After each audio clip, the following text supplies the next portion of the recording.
सिन्दूरारुणविग्रहां विनयनां माणिक्यमौलिस्फुरत्तारानायकशेखरां स्मितमुखीमापीनवक्षोरुहां पाणिभ्यामलिपूर्णरत्नचषकं रक्तोत्पलं बिभ्रतीं सौम्यां रत्नघटस्थरक्तचरणां ध्यायेत् परामम्बिकाम्।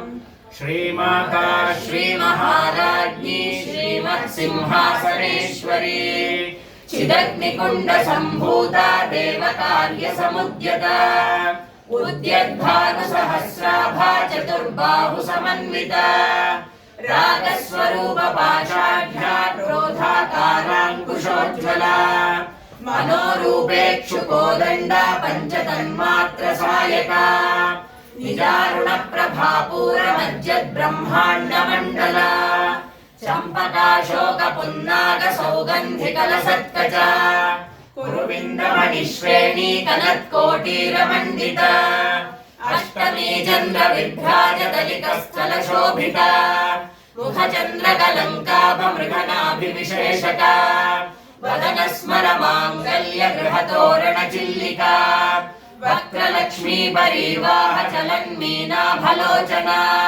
नवचम्पकपुष्पाभनासादण्डविराजिता ताराकाञ्जितिरस्कारिनासाभरणभासुरा कदम्बमञ्जलीक्लुप्तकर्णपूरमनोहरा ताटङ्कयुगलीभूततपनोडुपमण्डला पद्मरागशिलादर्शपरिभाविकपोलभूः नवविद्रुमबिम्बश्रीन्यक्तारिरदनच्छदा शुद्धविद्याङ्कुराकारद्विजपङ्क्तिद्वयोज्ज्वला कर्पूरवीटिकामोदसमाकर्षद्दिगन्तरा।